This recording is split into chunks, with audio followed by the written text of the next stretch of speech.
les élèves qui sont là. On va essayer de parler clair pour que vous compreniez pourquoi nous sommes ici. Alors, le recteur de l'académie, c'est le responsable de l'éducation nationale jusqu'à l'université, de tout ce qui se passe en matière éducative dans une académie, dans les 4 départements, Côte-d'Or, Saône-et-Loire, Yonne et Nevers. Mais je suis heureux d'être aux côtés non seulement de votre principal, mais de la vice-présidente du conseil départemental. Et le conseil départemental, c'est une institution importante puisque c'est lui qui paye la construction et l'entretien des collèges. C'est lui qui finance aussi une grande partie de ce qu'il y a dedans. Le matériel, les tables sur lesquelles nous sommes assises aujourd'hui, les chaises sur lesquelles vous êtes assises, c'est le conseil départemental. Donc, merci Madame les vice-présidentes d'être présentes. Vous avez une deuxième conseillère départementale. Pour dire les choses clairement, on a envie de discuter de la parité. On a aussi fait attention à ce qui est une collègue qui appartient à un parti de la majorité, c'est Céline Maglica, et puis une collègue qui appartient à l'opposition au niveau national, bien sûr, ici. Donc là, voilà, mais vous voyez qu'au moins elles s'entendent bien et qu'on peut travailler ensemble, notamment quand il s'agit de valeurs, de l'éducation, de la responsabilité qu'on a de votre avenir, de porter votre avenir, de manière à vous donner le meilleur. Donc il y a la collègue de la préfecture qui est déléguée aux droits des femmes, qui veille à ce que tous les services de l'État travaillent dans la même direction sur notamment cette question qui est une question essentielle de l'égalité homme-femme. Et bien sûr, et je ne vais pas refaire les présentations, mais au moins la saluer, la collègue de l'université de Bourgogne, qui est présente ici et qui vous montre qu'on peut être professeur dans un collège, être femme, ce qui est le cas aussi dans le civil de la collègue Céline Maglica, mais qu'on peut aussi être professeur à l'université, ce qui est le cas de notre collègue ici. Alors, moi je voudrais dire 2 mots. Je voudrais dire que vous êtes dans un collège qui s'appelle Arthur Rimbaud. Et c'est quand même un drôle de paradoxe de venir parler de l'égalité entre les garçons et les filles dans un collège qui s'appelle Arthur Rimbaud. Parce que si vous lisez la poésie d'Arthur Rimbaud, finalement, il ne dit pas que des choses gentilles sur les femmes. Il a une vision très critique de la femme. Et il y a quand même une chose intéressante chez Arthur Rimbaud, c'est qu'il dit que dans ses poésies, qu'il ne peut aimer que quelqu'un qui lui est égal.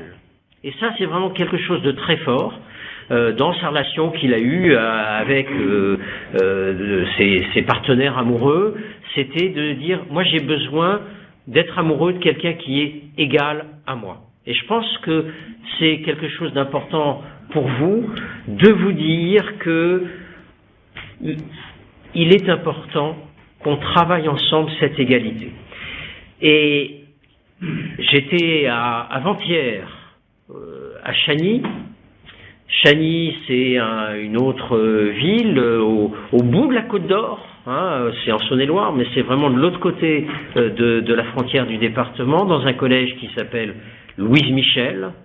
Louise Michel, qui a été une femme très engagée politiquement au XIXe siècle, mais qui a été aussi une des premières à incarner vraiment cette égalité politique entre les hommes et les femmes. Et pour citer, là aussi, pour respecter l'alternance politique, je voudrais juste citer Françoise Giroud, qui dit une chose importante. Françoise Giroud, qui a écrit cette phrase qui est très forte, écoutez-la bien, la femme serait vraiment l'égale de l'homme le jour, sera vraiment l'égal de l'homme, le jour où un poste important, on désignera une femme incompétente. Qu'est-ce que ça veut dire? Ça veut dire que pour arriver aujourd'hui à un poste important, souvent la femme, elle doit montrer 2 fois ou 3 fois plus de compétences pour arriver à ce poste-là. Dans une entreprise, pour arriver à un poste important, il faut, pour une femme, montrer plus de savoir-faire. Et ça, c'est pas acceptable. Et qu'est-ce que dit Françoise Giroud? Elle dit, le jour où on aura vraiment quelqu'un qui arrivera pour différentes raisons, mais pas sa compétence, à un poste de pouvoir, eh bien, là, il y aura vraiment l'égalité. Parce qu'il y a des hommes qui arrivent à des postes de pouvoir sans avoir toujours les compétences par réseau, parce qu'ils se sont poussés, parce qu'ils ont été poussés par d'autres. Voilà. Et c'est ça qui est important de retenir. On a encore du chemin à faire, et moi, je compte sur vous, les élèves, vraiment. Et puis, avec les collègues du CVL, qui sont derrière, pour la vie lycéenne, je compte vraiment sur vous pour que de la cour des récréations à la classe et à la vie dans les rues de cette belle ville de Mirebeau-sur-Vèze, on ait un sentiment d'égalité entre garçons et filles. Ça ne veut pas dire qu'on se ressemble. Ça veut dire simplement que tout le monde peut tout faire. Que ça fait déjà pas mal d'années qu'il y a des femmes à l'école polytechnique, ça fait pas mal d'années qu'il y a des femmes parachutistes ou des femmes pilotes d'avion, y compris pilotes de chasse, mais ça c'est tout neuf, ça fait très peu de temps. Eh bien, il faut se dire que tous les métiers sont accessibles à tous et c'est vraiment important.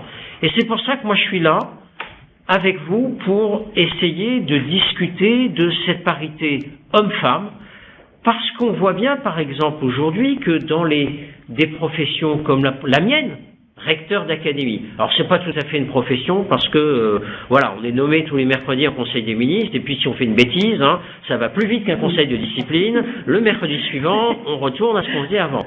Mais, sur une fonction comme la mienne, recteur d'académie, eh bien, il y a encore beaucoup plus d'hommes que de femmes. Et c'est pas normal parce que la collègue, elle est maîtresse de conférence, c'est-à-dire, c'est une des possibilités pour rentrer recteur. On est souvent professeur d'université avant. Puis on s'aperçoit que dans notre université aujourd'hui, il y a beaucoup de femmes au premier degré, maîtres de conférence, beaucoup moins de femmes au niveau de deuxième degré, professeurs, et puis que quand on passe au niveau de recteur, là, il y en a encore moins. Donc là, il faut qu'on trouve des équilibres et vous avez une responsabilité à y être. Alors, je voudrais terminer assez vite mon intervention en disant, il y a des raisons nationales et des raisons académiques qui font qu'on est là aujourd'hui ensemble. Les raisons nationales, c'est qu'on est seulement au 70e anniversaire du droit de vote pour les femmes. Et je dis seulement, ça fait seulement 70 ans que les femmes peuvent voter. C'est incroyable. Est-ce que, avant, quelle place on donnait aux femmes? Elles ne pouvaient pas voter. Avec un argument qu'on entendait depuis longtemps, depuis le XVIIIe siècle, de dire, ah oui, mais les femmes, elles sont mineures. Les femmes, elles n'ont pas un rôle dans la société important. C'est pas acceptable.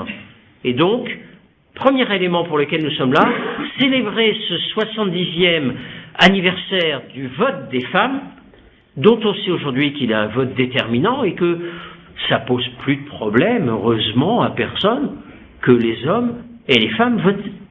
Il a fallu la guerre, il a fallu la mobilisation des femmes dans un deuxième conflit mondial pour qu'on se dise, tout parti confondu, qu'on ne pouvait pas faire autrement. C'est quand même un peu lent. Il y a aussi une autre raison nationale, c'est la mise en œuvre de ce qu'on appelle le parcours citoyen.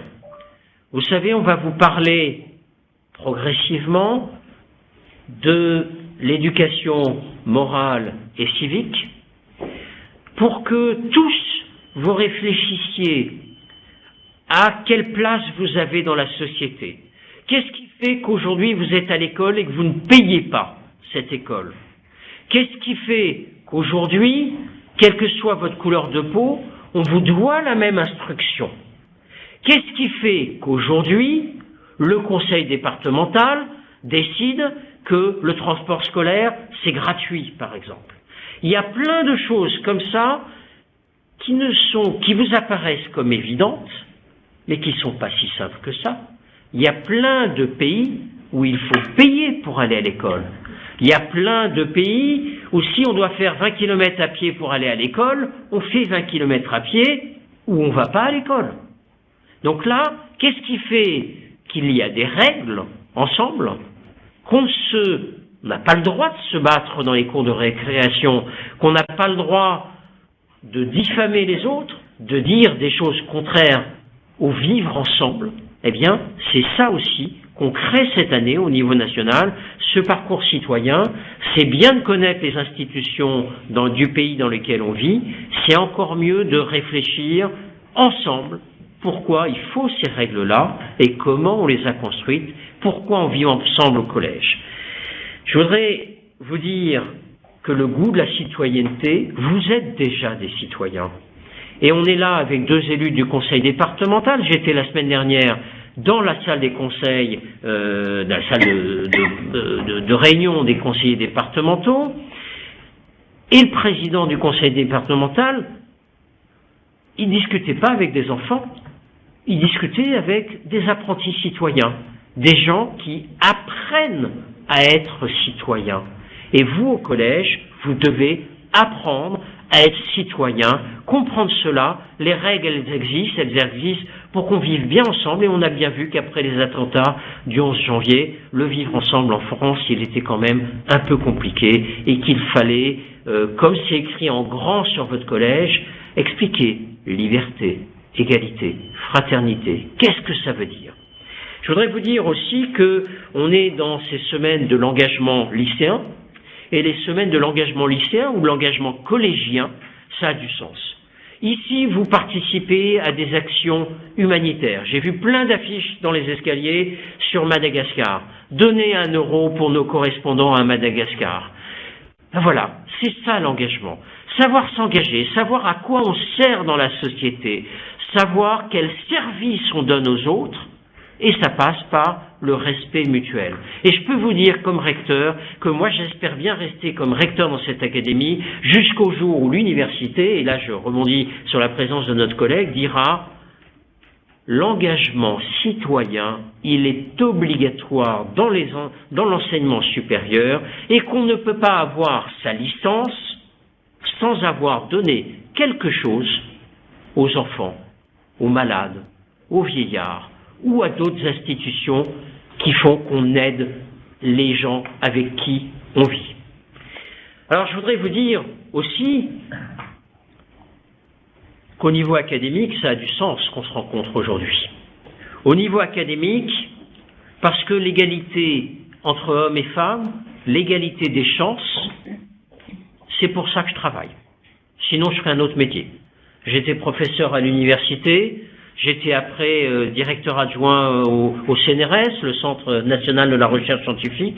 Franchement, je ne suis pas là pour aider à ce que la machine éducation nationale fonctionne toute seule et qu'elle reproduise les inégalités sociales, qu'elle reproduise les différences entre vous. Je suis là pour, avec tous les collègues, avec tous les principaux de collège, avec tous vos professeurs, faire en sorte que vous réussissiez mieux. Et réussir mieux, ça veut dire faire en sorte qu'il y ait moins de différences entre les garçons et les filles. Je vais vous donner un exemple. Et c'est une chercheuse de l'Université de Bourgogne qui nous en parlait il n'y a pas si longtemps que ça. On s'aperçoit que dans les classes, notamment quand les classes bougent un peu, par exemple en 4e, par exemple en 3e, où les élèves sont un peu plus nerveux, parce que les garçons sont un peu plus agités que les filles souvent, eh bien le professeur il s'adresse beaucoup plus aux garçons qu'aux filles. Il apporte plus d'attention aux garçons qu'aux filles. Parce que les filles, il a l'impression que ça marche tout seul. Et ça, c'est pas normal. Il va bien falloir qu'on réfléchisse à ça.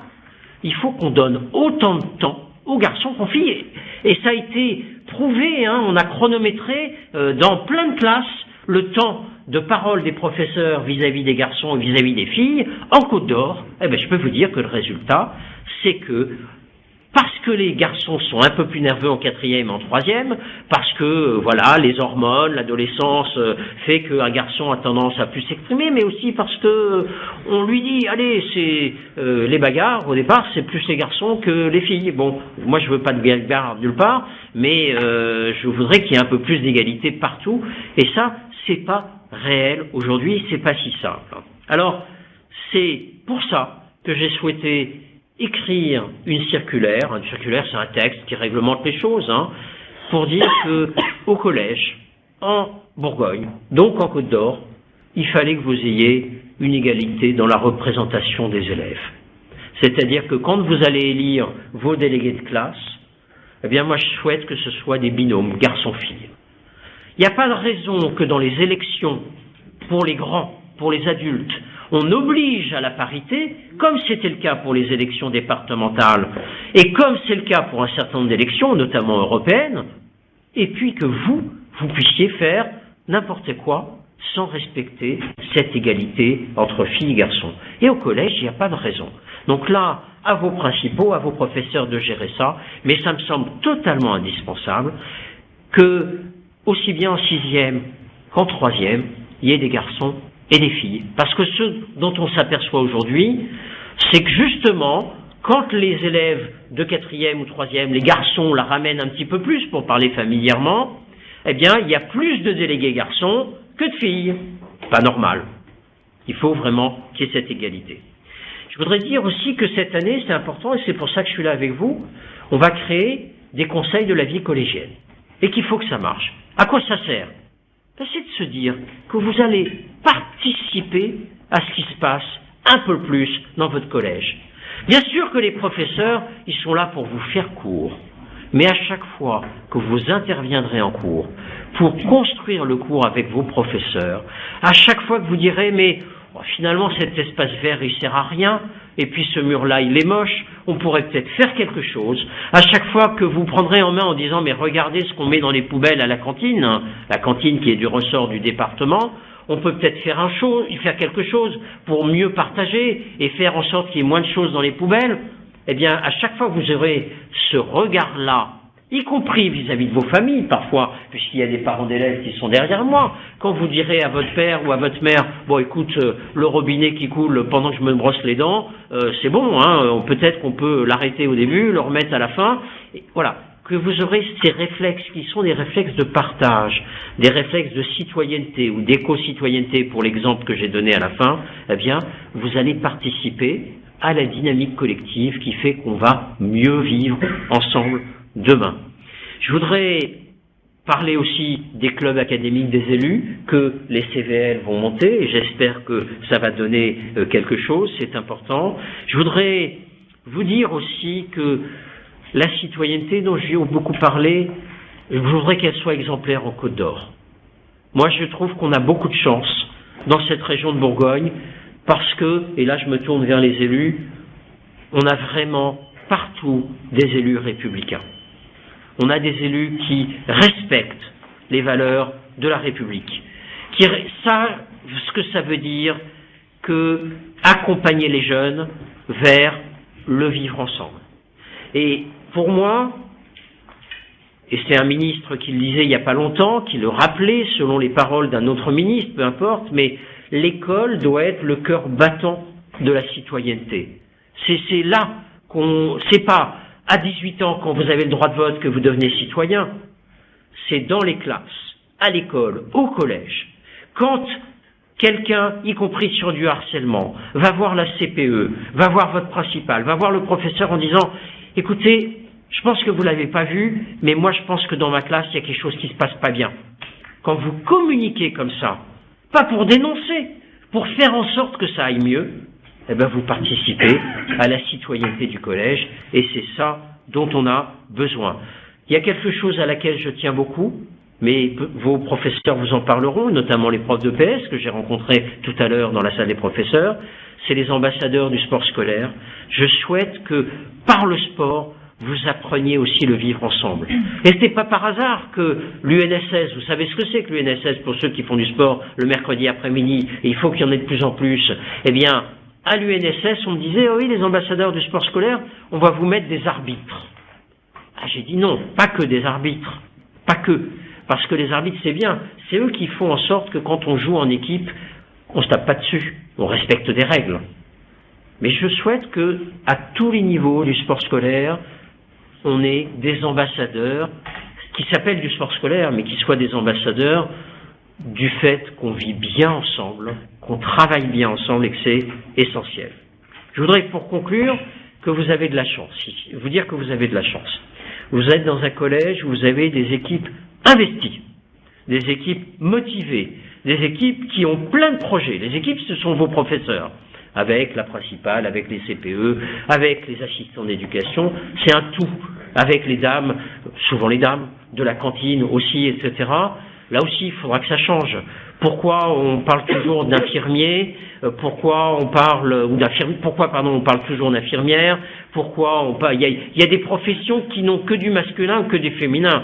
Il faut arrêter. Et c'est pour ça que je suis heureux que votre collègue ici de l'université, elle accepte le mot de maîtresse de conférence. Bien sûr que le mot, il est peut-être pas très beau, mais on s'en fiche. Madame la mère, pour moi, c'est important qu'on accepte de féminiser tous les mots. Et je peux vous dire que quand je signe tous les examens, alors pas le DNB parce que c'est national pour vous, mais le bac, plein d'options du baccalauréat, les CAP aussi, eh ben on féminise tout. Parce qu'il faut que... Pourquoi il y a des métiers qui ne sont que masculins? CAP de carreleur? CAP de soudeur? Ben non. CAP de carreleur ou carreleuse, CAP de soudeuse ou soudeur, et puis des professions à l'université. Alors peut-être que même le mot ingénieur, il faudra un jour le féminiser. Mais vous dire que vous êtes dans un collège qui réussit bien, qui a plein de projets, vous avez de la chance, 96 et des poussières de réussite au DNB, c'est remarquable. Profitez-en. Et profitez-en pour ne pas apprendre que les maths, le français, l'histoire-géographie, la physique, le PS, etc. Mais profitez-en pour apprendre à quoi ça sert. Et profitez-en pour réussir dans la vie. Je crois que c'est ce débat-là qu'on mène sur l'égalité entre les filles et les garçons. Merci beaucoup. Monsieur le recteur, vous avez dit l'essentiel, et plus encore sur les enjeux de l'égalité entre les femmes et les hommes. Je voudrais simplement insister sur un point. Vous vous demandez peut-être pourquoi il existe une fonction, un métier, une fonction de délégué régional à l'égalité entre les femmes et les hommes. C'est la fonction que j'exerce au sein des services de l'État. Eh bien, j'aimerais vous éclairer très rapidement sur ce point. Cette fonction existe, elle existe dans toutes les régions, partout en France, parce que la France a des engagements européens et internationaux pour promouvoir l'égalité entre les femmes et les hommes. Alors on pourrait se dire, on est en France, on est en 2015, pourquoi parle-t-on encore d'égalité entre les femmes et les hommes? Eh bien, comme le disait monsieur le recteur à l'instant, il y a deux dimensions très importantes. La première, on va en parler ce matin avec madame Granero, c'est l'égalité en droit.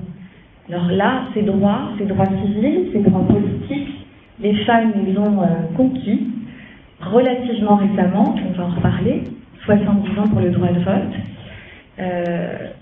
Pour autant, en France, aujourd'hui, on peut dire que l'égalité en droit, au pluriel, existe et qu'elle est là, même si elle est récente.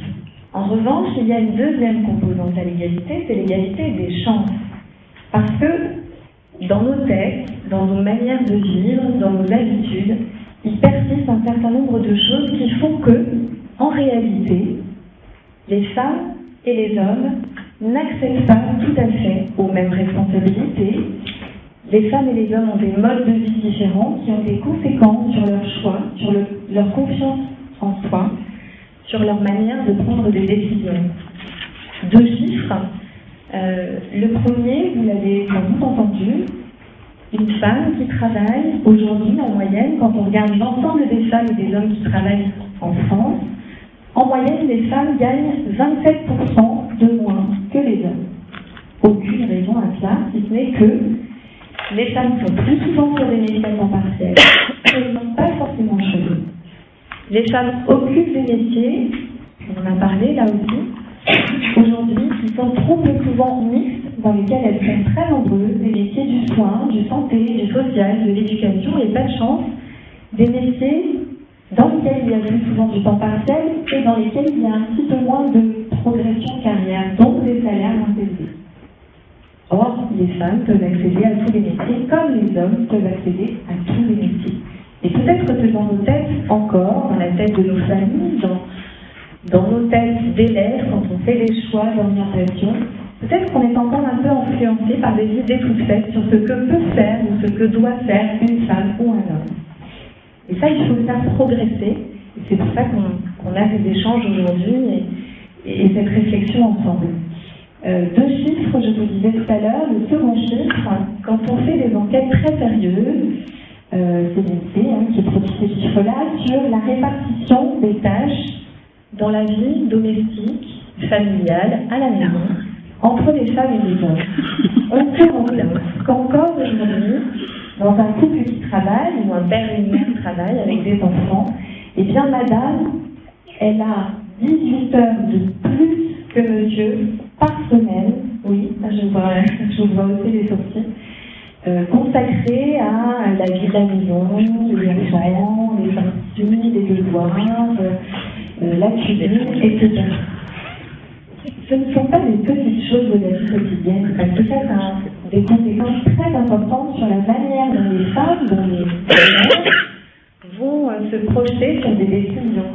Je voudrais changer de carrière, je voudrais changer de métier, je voudrais progresser. Ah oui, mais ça va peut-être me prendre un peu plus de temps et du coup, j'aurai peut-être un peu moins de temps à consacrer à ma famille. Il n'est pas normal que les femmes passent encore aujourd'hui 18 heures de plus par semaine, c'est énorme, sur des tâches domestiques et familiales qui peuvent être parfaites. On pourrait trouver des tas d'exemples, des tas de chiffres qui vont, pour l'essentiel, dans le même sens. C'est-à-dire qu'aujourd'hui encore, dans le regard de notre société, et on y travaille beaucoup, dans nos têtes, à chacun d'entre nous, à chacune d'entre nous, il y a encore un certain nombre de freins pour que l'égalité en droit qu'on a construite devienne une égalité réelle dans les faits et dans la vie de tous les jours. Voilà, donc je crois que l'enjeu aujourd'hui, c'est vraiment à la fois de se souvenir et de comprendre comment se sont construits ces droits, mais aussi de comprendre pourquoi aujourd'hui encore il y a des inégalités entre les femmes et les hommes en France. Et je ne parle pas d'autres pays dans lesquels il y a encore à construire une égalité en droit.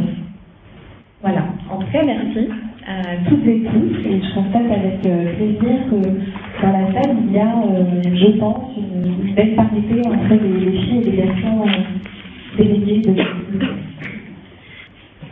Bien, bonjour à toutes et à tous, je suis très heureuse d'être parmi vous pour partager une réflexion sur un thème qui me tient particulièrement à cœur en tant qu'enseignante-chercheuse et qui est donc celui de la citoyenneté et de la parité.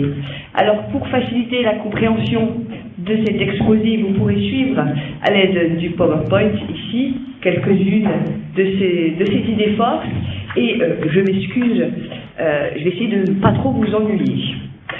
Alors que l'on fête donc cette année le 70e anniversaire du droit de vote des femmes en France, je vais donc revenir dans la première partie de cet exposé sur la conquête du droit de suffrage féminin pour évoquer ensuite la situation actuelle, c'est-à-dire donc la féminisation lente de la vie politique française.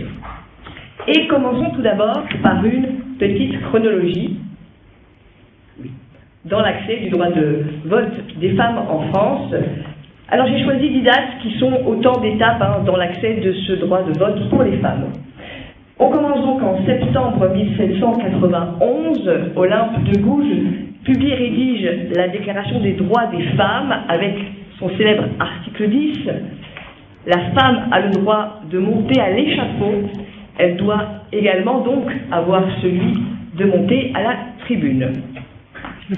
Alors que le 5 mars 1848, la République instaure le suffrage universel masculin, une femme va se présenter aux élections législatives, Jeanne de Rouen, mais sa candidature sera véritablement tournée en dérision par la presse et également par d'autres candidats masculins. Troisième date, 1er juillet 1901, c'est la première fois qu'une loi proposant le droit de vote des femmes est déposée à la Chambre des députés. Ensuite, 1909, c'est la création de l'Union française pour le suffrage des femmes. Alors, en réalité, le premier groupement de suffragettes est né en 1876 avec Hubertine Auclair, mais ce mouvement va réellement s'enraciner à partir de 1909.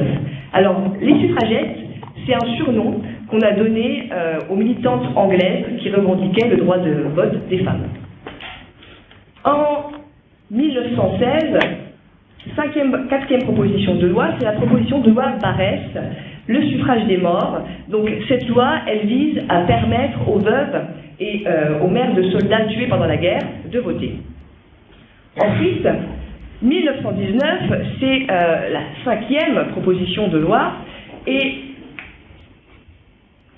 1935, pardon, c'est la cinquième proposition de loi, j'ai oublié en 1919, cette fois-ci, ce n'est pas une simple proposition, cette fois-ci c'est une adoption.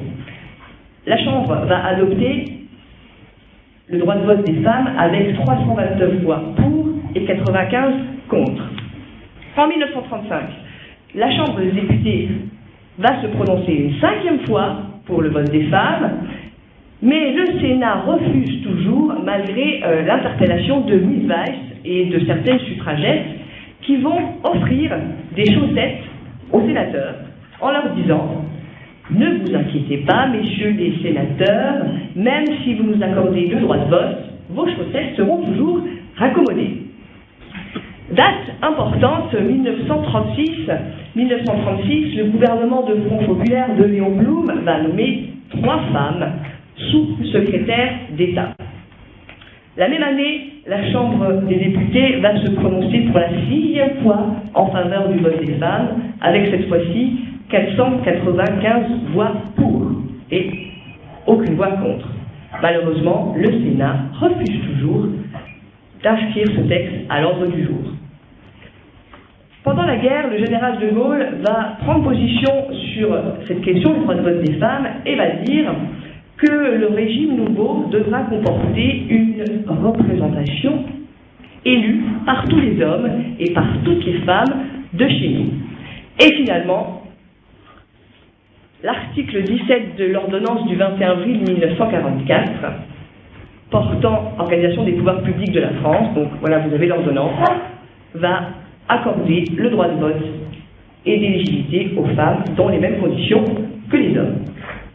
Donc finalement, on a un grand décalage entre d'un côté le suffrage universel masculin en 1848 et de l'autre le droit de suffrage féminin en 1944-1945. Pionnière, dans le premier cas, la France va faire preuve de beaucoup de retard pour accorder le droit de vote des femmes, comme le montre l'exemple des pays étrangers.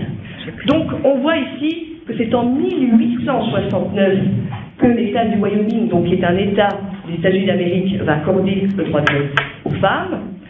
En 1935, pratiquement tous les pays d'Europe ont accordé également le droit de suffrage aux femmes, sauf la Suisse, l'Italie, le Portugal et la France. Et aujourd'hui, dans les années 2000 plutôt, les pays du Moyen-Orient ont franchi le pas, comme le Qatar ou le Koweït. En 2015, les femmes d'Arabie Saoudite vont voter pour la première fois. Alors, je répète, en 2015, les femmes vont voter pour la première fois, tout en sachant que dans ce pays, les femmes n'ont pas le droit de travailler ni de conduire sans l'accord de leur mari. C'est-à-dire qu'elles ont le droit de voter comme leur mari. C'est un peu l'idée. Alors, question, qu'est-ce qui explique ce retard? Eh bien,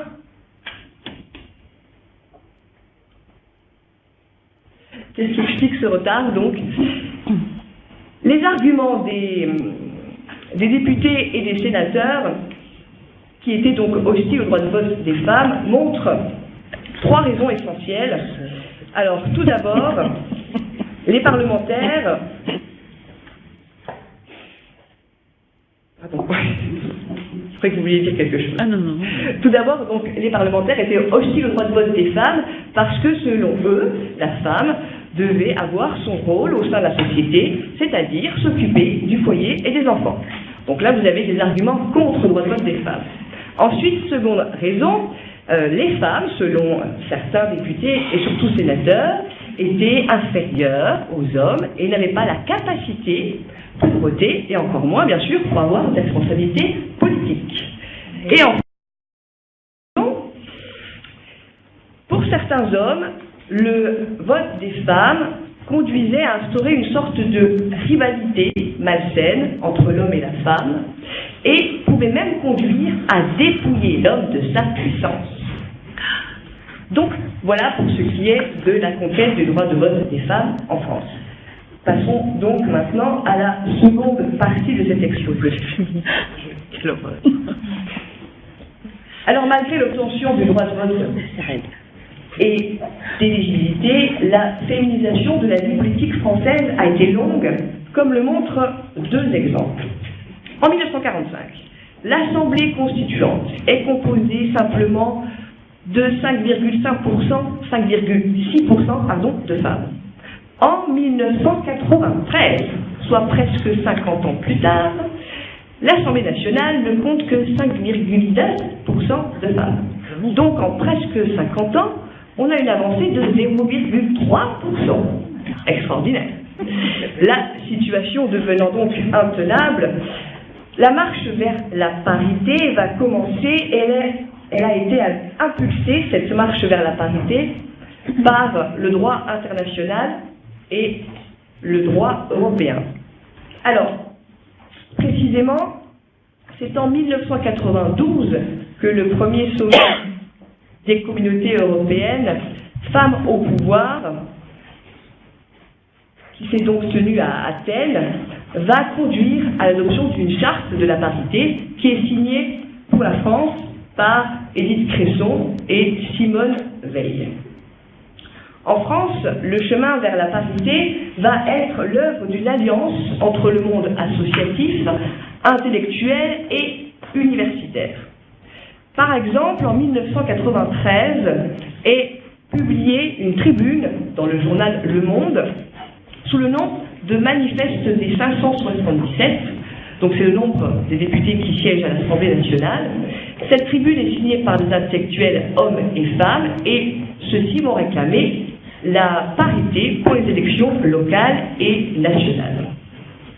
Mais il faudra attendre pour que les choses changent réellement le gouvernement de Lionel Jospin et la loi du 8 juillet 1999 qui va inscrire dans la Constitution le principe de l'égalité des hommes et des femmes aux mandats électoraux et aux fonctions électives. Cette loi précise, et c'est très important, que les partis, que les groupements politiques contribuent à la mise en œuvre de ce principe.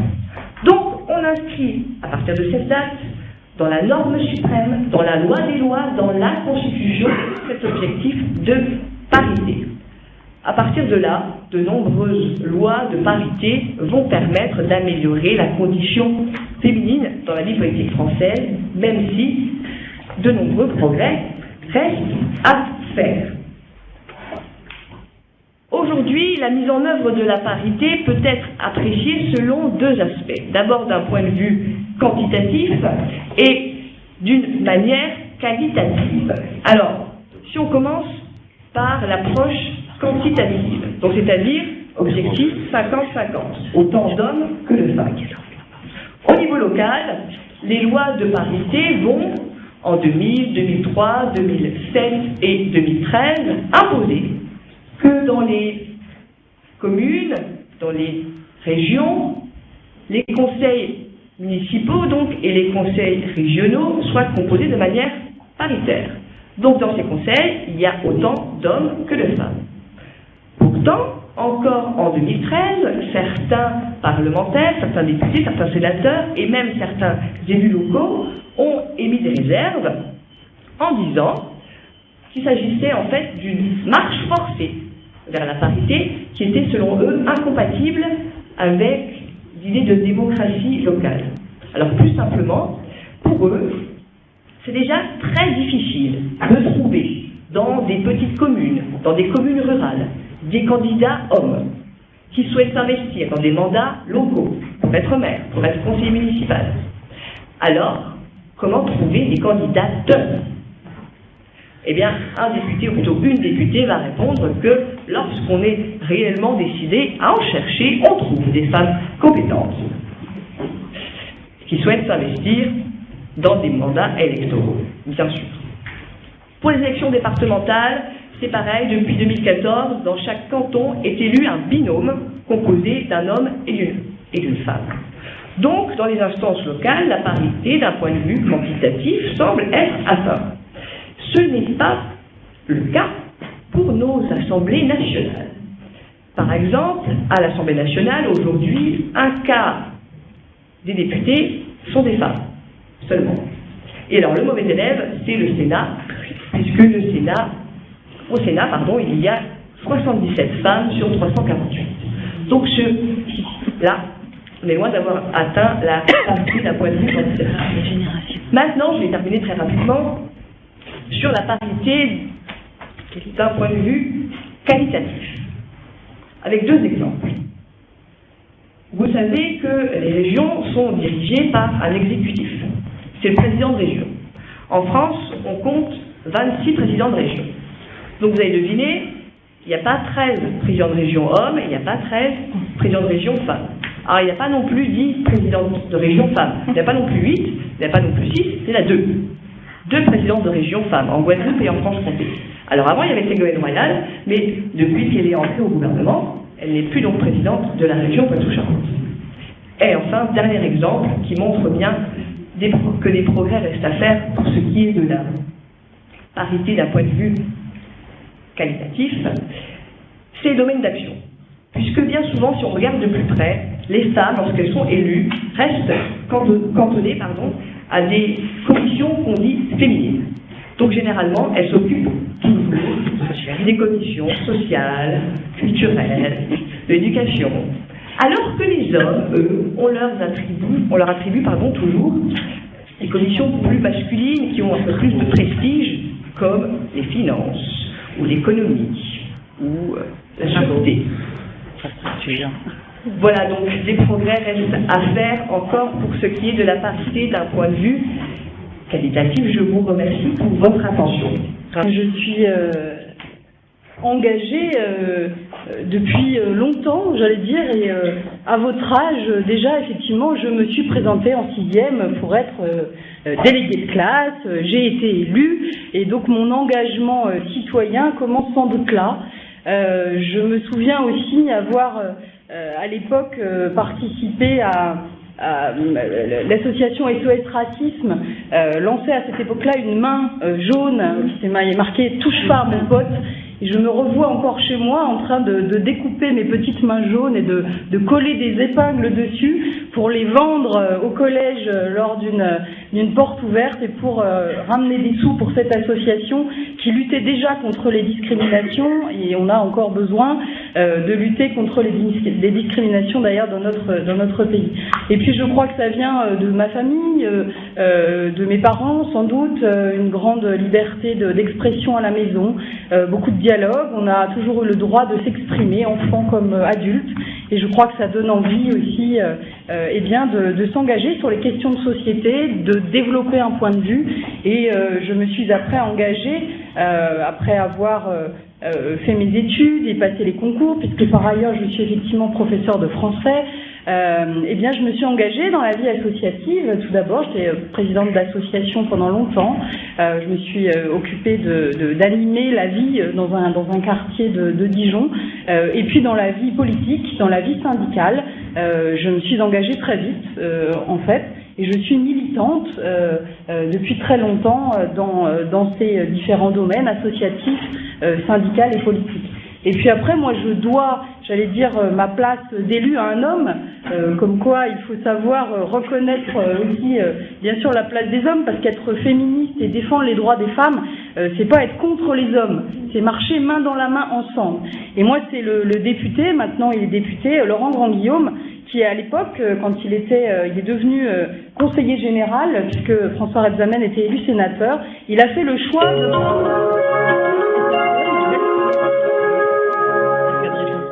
belle sonnerie. Je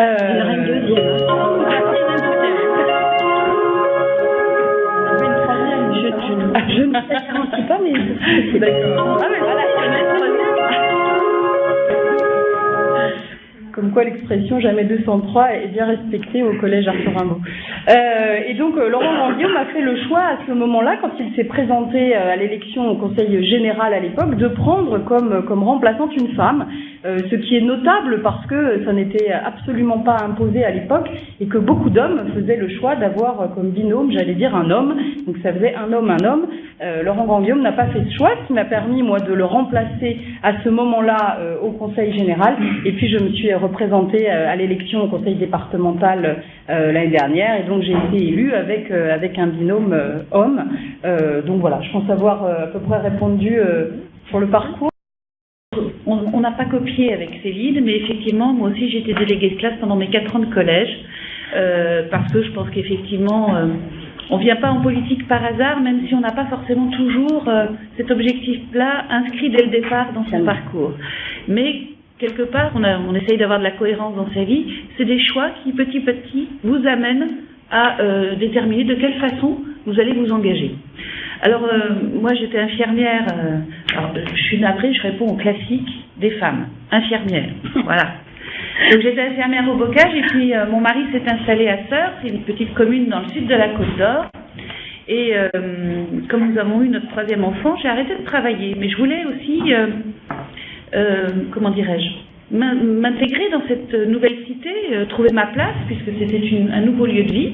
Donc je suis rentrée, association de parents d'élèves, j'ai travaillé aussi à la halte garderie qui était bénévole, donc associative, donc je me suis un peu engagée, sur la vie spirituelle de mes enfants, enfin vous voyez, autour de mes enfants, je l'avoue. Et puis, un jour, on m'a demandé de prendre des responsabilités à la DMR et je suis devenue présidente locale. Et puis, comme je suis d'un naturel curieux et que je n'aime pas subir, parce que ça, c'est quelque chose aussi qui est assez commun chez les gens qui s'engagent en politique, on aime décider, agir, j'ai voulu aller voir ce qui se passait au niveau départemental de cette association, puis après au niveau régional, et puis enfin à l'Union nationale. Et c'est ainsi que j'ai été repérée pour aller aux élections départementales de 2008, parce que j'étais sur un canton où il n'y avait pas pléthore de candidats masculins. Je le dis. Voilà. Et j'ai été élue. J'avais pris un suppléant homme, évidemment. Mais j'aurais pu prendre une femme, peut-être, pour bousculer les traditions. Bon, ça s'est fait comme cela. Et je suis allée très naturellement vers le social. Non pas, il y avait des hommes dans ma commission, mais c'est parce que c'était dans mon domaine de compétences, tout simplement. Et puis en 2011, je suis devenue présidente de cette commission sociale qui gère toutes les politiques départementales sur le social, et j'ai été réélue comme Céline aux dernières élections en mars dernier, et maintenant je suis vice-présidente du département. Alors je tiens à souligner que c'est vrai, Céline a raison, il faut aussi qu'on rende hommage aux hommes qui sont un petit peu ouverts et en avance sur leur temps. Tu rendais hommage à M. Grandguillaume. Nous, on a la chance au département d'avoir un président qui, sur 5 présidences de commission, en a donné 3 aux femmes, dont les finances. Ce qui n'est pas anodin, parce que quand vous parliez du bilan qualitatif, on voit bien qu'il y a peu de femmes dans les responsabilités exécutives au sens large des représentations. Donc c'est vrai aussi qu'on a la chance de rencontrer des hommes qui font de la place aux femmes. Parallèlement à ça, moi j'ai un autre mandat, je suis au Conseil régional de Bourgogne, j'ai été sur une liste en tant que société civile en 2004 et j'ai été réélue en 2010, et là je suis présidente du groupe d'opposition, dans un groupe où il y a des parlementaires hommes. Donc, vous voyez, on peut s'appuyer sur eux, on peut compter sur eux aussi pour nous donner notre chance. Et là, je suis à la commission économique. Voilà, parce que je pense qu'il faut savoir aussi apporter un regard différent dans un domaine qui n'est pas forcément votre premier domaine de compétence. Il faut savoir oser. On ne vous demande pas de tout savoir au moment où vous vous engagez, que ce soit dans l'associatif ou dans le politique. On vous demande d'être dans une dynamique d'apprendre et d'essayer de comprendre le monde dans lequel vous vivez pour essayer de l'améliorer. Donc c'est ça aussi, il ne faut pas avoir peur de soi, il ne faut pas avoir peur de ses limites de compétences. Nous apprenons toute notre vie et nous, tous les jours, nous apprenons des choses nouvelles et il faut savoir oser. Voilà le message que je voulais dire sur le parcours. Alors, nos réponses, là, je pense, sont peut-être pas tout à fait les mêmes parce que moi, je suis élue, donc je n'ai qu'un seul mandat. Je tiens beaucoup d'ailleurs au non-cumul des mandats, c'est quelque chose, je crois, qui est important dans la vie publique. Mais je suis professeure aussi, donc je donne cours. D'ailleurs, ce matin, mon chef d'établissement m'a gentiment autorisé à reporter mes heures de cours, mais sinon j'étais face à des élèves comme vous qui sans doute étaient ravis que je sois absente ce matin. Donc merci à vous pour eux. Mais voilà, donc ma journée n'est peut-être pas tout à fait la même, puisque moi j'ai une semaine plutôt qui se répartit, on va dire, sur un temps d'activité professionnelle, un temps d'activité d'élu, et puis un temps d'activité de maman aussi, puisque j'ai deux jeunes enfants dont je m'occupe aussi. Et je crois que parfois les femmes ne veulent pas s'engager en politique parce qu'elles ont peur de ça. Elles ont peur de ne pas trouver le bon équilibre dans la vie. Et c'est vrai que c'est pas facile. Moi, je vais pas tracer un portrait rose de tout ça. C'est pas facile. Je crois qu'il faut être bien entouré, c'est-à-dire qu'il faut avoir une famille autour de soi qui accepte effectivement que l'on soit élu et qu'on y passe du temps. Et puis il faut de l'énergie, ça c'est sûr et certain. Mais je crois qu'effectivement quand on s'engage en politique, on a cette volonté de changer les choses. On s'engage parce qu'on a envie de changer le monde, on a envie de le rendre plus juste, on a envie de lutter contre les inégalités. Ça donne de l'énergie. Alors moi concrètement la semaine, j'ai un temps de cours dans mes activités professionnelles. Et puis le soir, je peux avoir comme hier soir une réunion d'association à laquelle je suis conviée parce que c'est une association qui exerce sur mon canton. Je peux aller, comme hier soir aussi, inaugurer une entreprise qui s'installe sur le canton. Alors il y a tout un tas, effectivement, et puis ça c'est beaucoup le week-end aussi, tout un tas, de rencontres par le biais de ce qu'organisent les entreprises ou les associations, un temps d'échange, de rencontres. Bon, c'est aussi pas désagréable ces moments-là, puisqu'à la fin, en général, on boit un coup et on mange des petits fours. Donc, à part pour la prise de poids, sinon, pour le reste, c'est plutôt agréable. Ça, c'est le moment agréable. Et puis, bien sûr, c'est pas désagréable non plus. Il y a tous les échanges avec les citoyens. Donc, moi, j'ai des permanences, durant lesquelles je reçois les citoyens qui viennent m'interroger sur tout un tas de choses, parce qu'ils ont des problématiques dans leur vie, de logement, de travail, de voisinage, de tout ce qu'on veut. Il y a beaucoup d'associations qui viennent à notre rencontre aussi. Et puis, il y a aussi tout le travail sur les dossiers. Nous étions lundi matin en commission permanente au Conseil général. Nous avons des jours de session là qui sont publics, d'ailleurs que vous pouvez visionner, vous pouvez y assister également. On a, je crois, vendredi une réunion ensemble, de commission, puisqu'on siège dans la même commission. Enfin, Emmanuelle en est la présidente. Donc il y a tout un travail aussi sur les dossiers, à la fois lors de ces commissions, puis à la maison, parce que quand une commission, c'est finalement comme vous, quand vous avez un travail à faire à la maison, une recherche. C'est-à-dire que, comme Emmanuel Coin l'a dit, on ne connaît pas tout sur tout. Donc il y a évidemment un travail de recherche, de compréhension. On doit travailler ces dossiers, on doit lire, on doit rechercher, on doit être en dialogue avec les gens qui sont concernés pour essayer de trouver des solutions concrètes, pour être pragmatique et pour essayer, parce que finalement c'est notre rôle d'élu, il y a un rôle d'écoute, et ça vous le savez en tant que délégué de classe, c'est la première des choses que l'on vous demande, c'est d'être à l'écoute des autres, c'est-à-dire qu'on ne peut pas représenter que soi-même et que sa propre opinion. On est obligé à un moment donné d'aller vers les autres, de leur demander leur point de vue et puis de défendre l'avis majoritaire et de le faire avec énergie, et ça demande du temps et ça demande du travail. Et puis il faut aussi évidemment donc travailler après sur les dossiers comme vous. Monsieur le recteur parlait tout à l'heure de cas très concrets. Il y a un problème dans une classe, ou bien vous estimez qu'il y a trop de déchets à la cantine, ou bien il faut refaire, un panneau de basket dans la cour, ou je ne sais quoi. Eh bien, vous allez aller communiquer avec les autres, et puis après, dans l'instance dans laquelle vous siégez, il va falloir, alors c'est surtout au conseil d'administration pour un certain nombre de choses, il va falloir défendre ce dossier, et pour le défendre, il faut avoir travaillé avant, parce que c'est complètement impossible d'arriver dans une réunion sans avoir travaillé en amont. Donc voilà, du dialogue, de l'écoute, des rencontres, du travail à la maison, et puis le week-end aussi, énormément de rencontres et de travail.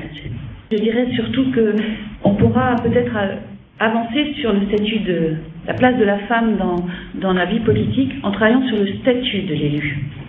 Parce qu'effectivement, vous avez compris qu'on a plusieurs dimensions dans notre travail d'élu. J'y reviendrai parce que j'ai un prisme un petit peu différent. Mais pour autant, comment on gère effectivement avec son conjoint, hein, parce que ça c'est sûr, c'est pas un engagement solitaire. Il faut que le conjoint, les grands-parents, les copains, enfin, c'est un petit peu tout un réseau autour de vous, parce qu'évidemment, nous n'avons pas d'horaire et nous pouvons être pris du lundi au dimanche. Donc c'est important de s'organiser et aussi de pouvoir organiser des temps où on met entre parenthèses les engagements politiques pour préserver sa vie de famille. Donc c'est tout un équilibre subtil à trouver, et je pense que là il y a un travail sur le statut de l'élu, les gardes d'enfants, comment être aidé pour certaines choses dans l'intendance de la maison, etc. etc. Donc moi je dirais plus que cumul des mandats, c'est le statut de l'élu. Le deuxième point, moi j'ai fait le choix d'arrêter de travailler, j'étais fonctionnaire donc à l'hôpital du Bocage. Revenir à mi-temps, c'était compliqué au regard des responsabilités que j'ai accepté de prendre.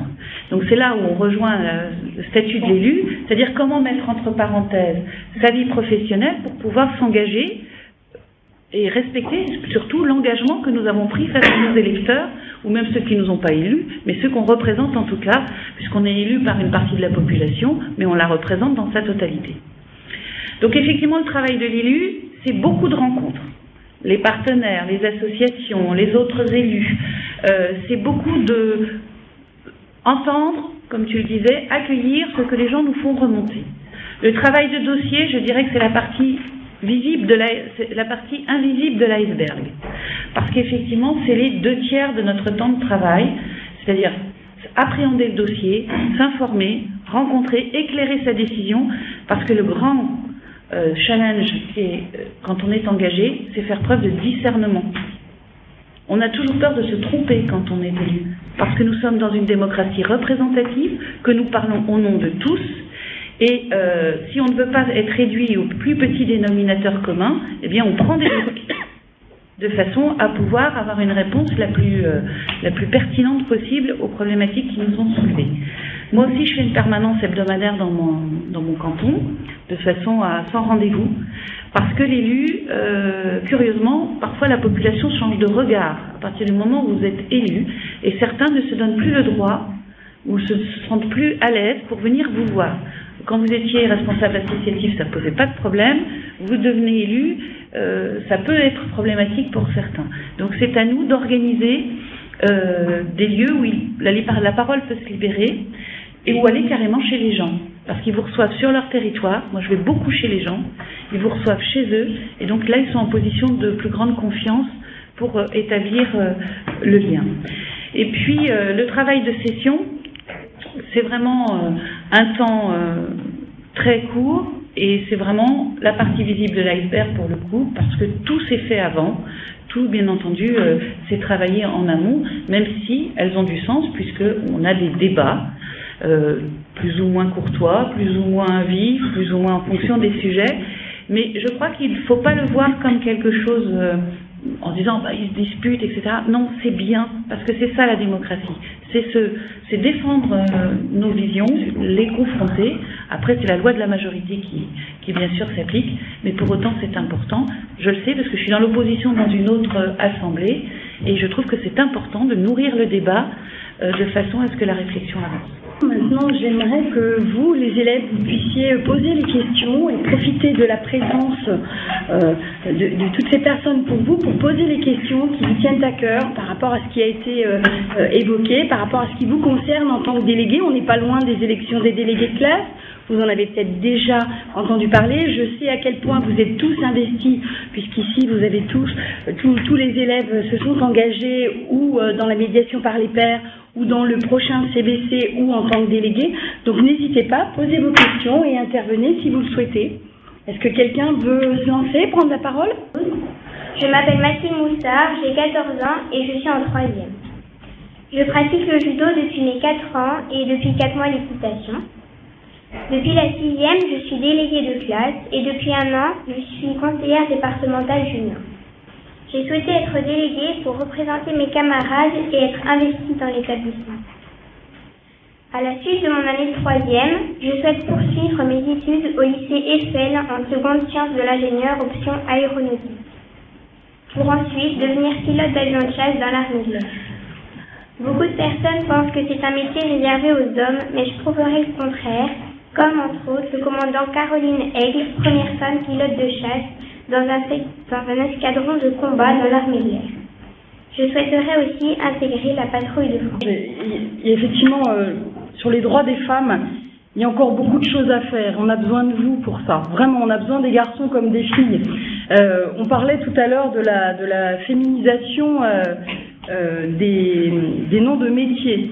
Alors moi, il y a quelque chose qui me dérange, c'est quand je reçois un courrier du conseil départemental, c'est qu'on m'appelle Madame le conseiller départemental. Je lutte pour qu'on m'appelle Madame la conseillère départementale. J'espère que ça évoluera. Et puis, c'est un très beau, une très belle volonté que tu as. Et on a vraiment besoin de jeunes filles comme toi qui ont cette énergie, cette volonté de transformer les choses. J'écoutais une émission de radio, je crois l'année dernière, et c'est quelque chose que j'ai vraiment retenu. Des femmes ont voulu faire un petit manuel, un petit guide sur les expertes dans tous les domaines de compétences qui existent. Et donc les dames qui voulaient rédiger cet ouvrage ont appelé tout un tas de femmes pour leur dire: bonjour madame, est-ce que vous acceptez que l'on vous référence comme étant experte, je sais pas, en aéronautique, experte dans les métiers de l'éducation, experte en finance, etc. Toutes les femmes qui ont été appelées, toutes ont commencé par dire: bah, écoutez, oui je veux bien, mais vous êtes sûr qu'il n'y a pas plus compétent que moi? Et je trouve ça merveilleux, merveilleux et terrible, parce que c'est exactement, ça résume tout le combat qu'on a encore à mener dans notre pays, malgré la parité, effectivement, qu'il fallait imposer, parce que par nature, vous l'avez lu, par nature, les femmes sont bonnes pour rester à la maison, donc par nature, si on avait laissé faire voilà, si on avait laissé faire la nature, on serait toujours dans la cuisine, effectivement, ou sur l'échafaud, je ne sais pas. Mais en tout cas, on a besoin que vous transformiez les choses dans la société. Et ton exemple est vraiment magnifique, puisqu'il y a cette volonté de faire un métier qui est soi-disant réservé aux hommes. Tu t'engages en représentant tes camarades dans la vie publique. On a vraiment besoin de ça. On a besoin de votre engagement, et j'avais amené, parce que je suis professeur de lettres, donc on ne se refait pas, j'avais amené La femme a le droit de monter sur l'échafaud, elle doit monter à la tribune, c'est Olympe de Gouges, et c'est une BD, donc je pense qu'elle est grosse, mais je pense que ça peut vous plaire. Ça rappelle le combat pour justement obtenir l'égalité entre les hommes et les femmes. J'en ai un autre, c'est Simone Veil, qui est une femme essentielle dans l'histoire de notre pays, puisque c'est elle qui a lutté pour obtenir le droit à l'avortement et le droit à la contraception. Peut-être que ça ne vous parle pas encore beaucoup, mais plus vous allez grandir, plus vous allez réfléchir à ça, et c'est ce qui nous permet à nous, femmes, aujourd'hui, d'exercer les fonctions et les professions qu'on exerce.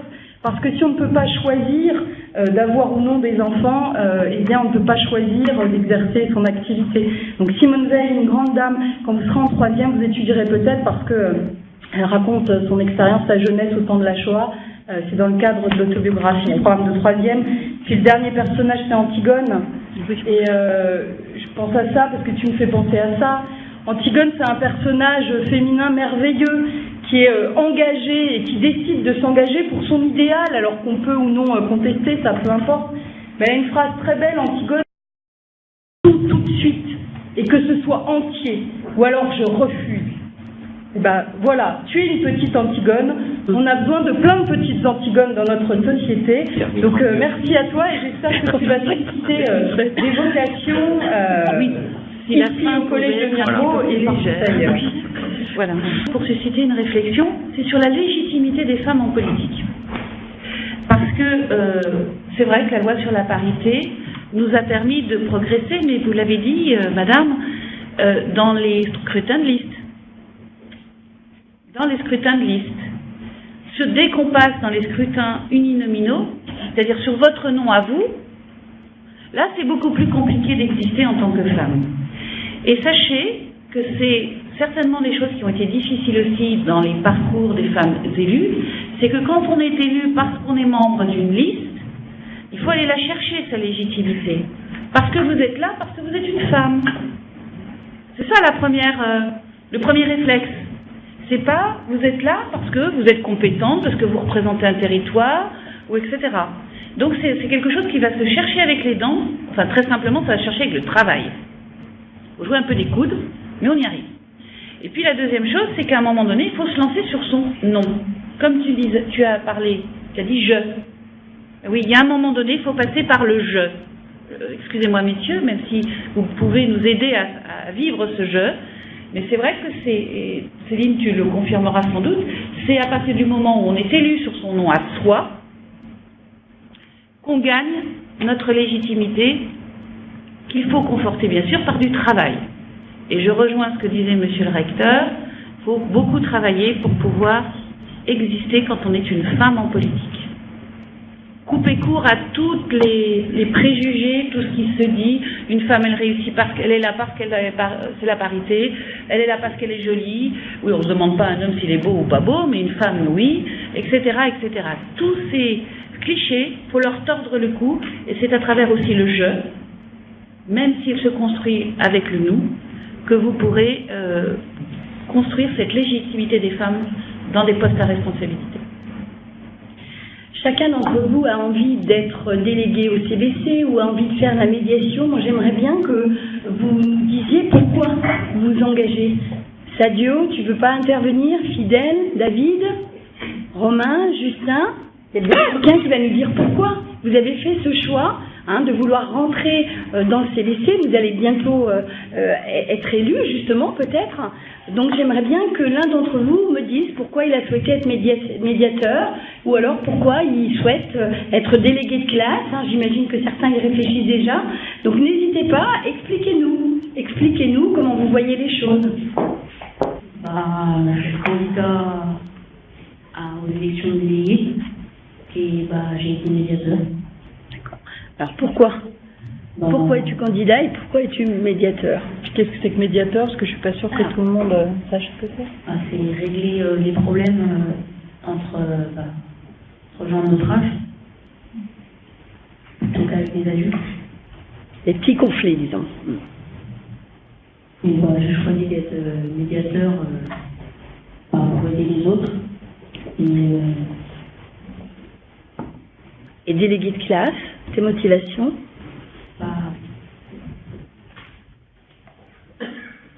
C'est surtout pour aider les autres et pour... Puis les autres, parce que c'est pas plus difficile de déléguer. C'est difficile de dire ce qu'on ressent. Au service. Très bien. Mais c'est bien, être aider les autres. Parfait. C'est parfait. Oui, oui. J'ai été médiatrice parce que je voulais aider les autres aussi. Parce que il y a souvent des problèmes et j'aime pas les problèmes.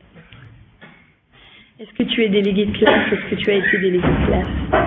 Je me suis présentée en 6e, mais j'ai pas été retenue. Et j'aimerais bien me présenter en suppléante cette année. D'accord. Est-ce que c'est plus difficile quand on est fille d'être médiatrice que quand on est garçon, d'après toi? Non. Les garçons te respectent? Oui. Elle a des pas noirs, je pense qu'on la respecte. Et pourquoi tu veux te présenter en tant que suppléante et pas en tant que titulaire alors? Oui, c'est la question. Parce que c'était... Je savais pas trop... Parle plus fort parce que tu vois la caméra ne t'entend pas. Voilà. Parce que je savais pas si je pouvais... Je savais pas si je pouvais être déléguée tout court. Tu as peur de ne pas réussir à l'être, c'est ça? Oui. Bien. Donc je m'appelle Morane, j'ai 14 ans et je suis en 3e. J'ai été déléguée l'année dernière quand j'étais en 4e. J'ai choisi de faire ça car c'est représenter ses camarades. Nos camarades nous font confiance il y a un échange entre les délégués et les élèves. Et on sait qu'ils comptent sur nous pour qu'on fasse le mieux, par exemple les représenter, ce qu'ils veulent au conseil de classe, tout ça. Et j'ai été aussi médiatrice et je trouve que c'est bien, pas comme fait, parce qu'on peut aider les autres. Quand ils n'arrivent pas à régler leurs problèmes à deux, on se met à plusieurs pour essayer de résoudre ça. Elle a prof de français, là. J'ai pas mon stylo rouge.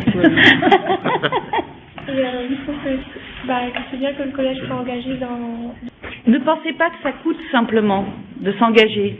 On reçoit beaucoup, on apprend beaucoup, parce que vous avez tous dit, on s'engage pour aider les autres. Mais n'oubliez jamais que quand on est engagé, on reçoit beaucoup des autres, on apprend beaucoup des autres, et surtout on apprend beaucoup sur soi, et on progresse soi-même, on grandit. Parce que quand on fait de la médiation pour régler les problèmes entre deux copains ou copines, ou copains-copines, en fonction de... On apprend aussi sur soi pour régler nos propres conflits. Donc c'est une belle école, vraiment, l'engagement.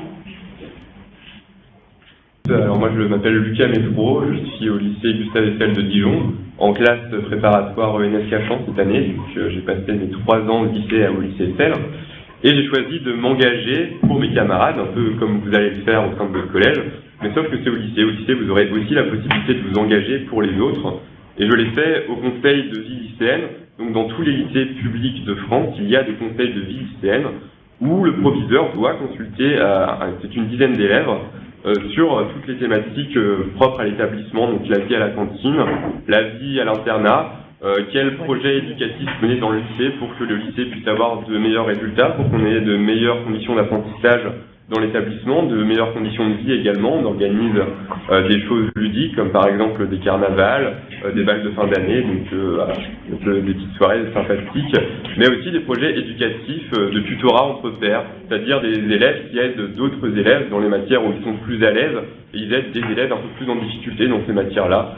Donc c'est des projets que les lycéens peuvent mener pour les autres lycéens, donc c'est ce que vous allez faire en fait dans vos conseils de vie collégienne et en tant que délégué de classe.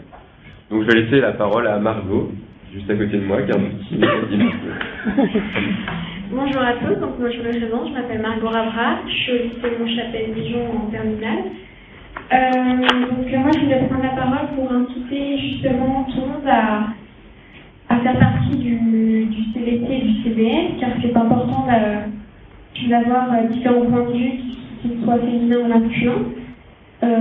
D'ailleurs, dans le CVN, il y a énormément de filles pour très peu de garçons, donc les garçons engagez-vous également.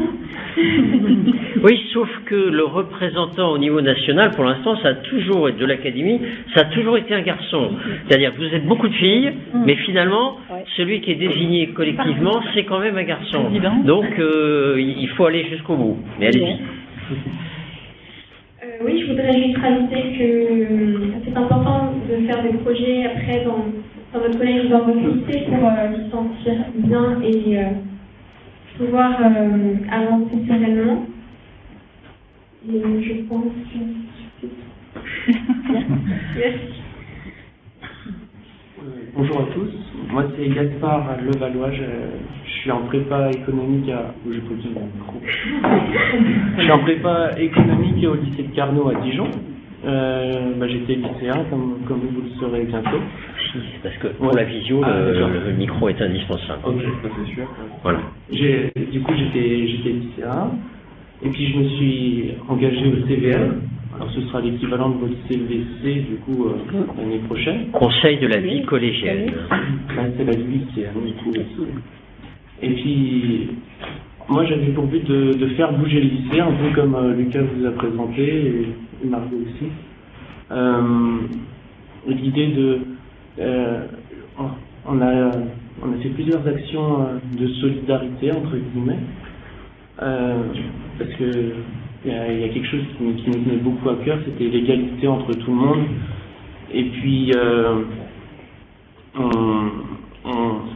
on participe à la vie associative. C'est un entraînement pour les années qui suivent. Après, on peut intégrer des associations, etc. pour vous donner une petite idée, dans mon ancien lycée, on a monté une antenne jeune, Amnesty International. Je ne sais pas si vous voyez ce que c'est Amnesty International. Oui. Et vous les élèves. Non, vous avez une idée de ce que c'est? Non, alors expliquez. Alors, Amnesty, c'est une organisation non gouvernementale, une ONG en fait, qui se bat pour les droits de l'homme. Alors, le lycée, il agit en relais de l'association. Et du coup, on se bat avec l'association contre toutes ces inégalités, contre tous les problèmes qui touchent le monde entier. Du coup, on est super ouvert aux élèves. On peut voir tout plein de choses, comme le bal de fin d'année ou les actions de solidarité. Voilà. Puis je tenais aussi à dire que nous, on agit en tant que représentants. Du coup, les idées, elles viennent des autres, surtout. C'est pas parce que vous n'êtes pas délégué, vous n'êtes pas au CVC, ou je sais plus. Enfin, il y a le foyer, il doit y avoir un foyer aussi au collège. Que vous n'avez pas le droit d'apporter des idées, etc. Enfin, ça vient de tout le monde, c'est collectif, vraiment. Nous, on agit seulement en relais pour assister aux réunions, etc. Voilà. Donc, bonjour à tous, donc, je suis Madame Létry, donc la conseillère principale d'éducation du collège Arthur Rimbaud à Mirebeau. Donc, on met effectivement le CDC, donc le conseil de vie collégienne, en place de cette année. Et donc, les élections chez nous ont lieu le jeudi 15 octobre. Toute la journée, à partir de 8h30 jusqu'à 16h30, donc les élèves pourront venir voter toute la journée. Nous aurons un lieu qui sera dédié pour ça, au niveau du foyer, avec un isoloir et une urne que la mairie nous prête gentiment pour participer, voilà, afin que ça soit une élection un peu qui se rapproche un petit peu d'une élection citoyenne. Les élèves, donc on est parti sur un fonctionnement où il y aura 2 binômes par niveau, donc ce qui fera 8 élèves élus plus 8 suppléants. Et donc nous avons au niveau des professeurs, en train de lancer aussi une nouvelle professeur pour avoir 8 personnes personnel, 8 professeurs et parents, 8 avis qui soient présents, parce que c'est une instance paritaire, on s'est un peu calé par rapport au fonctionnement du CDN sur la mise en place de ce CDC. Voilà, donc rapidement, vous avez des projets les grandes lignes, puisque le CDC sera mis en place le mois d'octobre. Les élèves ont déjà parlé du fait de voir par rapport au casier, c'est pas mal une grosse partie de nos élèves qui sont devenus pensionnaires, donc les casiers sont quelque chose pour eux très important. Il y a aussi une partie qui va être vue par rapport à l'utilisation des téléphones portables, puisque c'est une demande qui a été faite par rapport sur la part des élèves. Nous avons aussi tout ce qui est sur la pause méridienne, puisque nous avons 2 heures de pause méridienne. Donc sur l'aménagement des classes, des foyers, il y a déjà des choses qui sont en place, mais voir comment on peut améliorer tout ça. Et il y a également toute la partie Bruxelles, puisque ce que je vous disais, on a beaucoup d'élèves présents sur la demi-pension. Donc voilà pour tout ce qui va se mettre en place à partir du mois d'octobre. Merci beaucoup, bravo.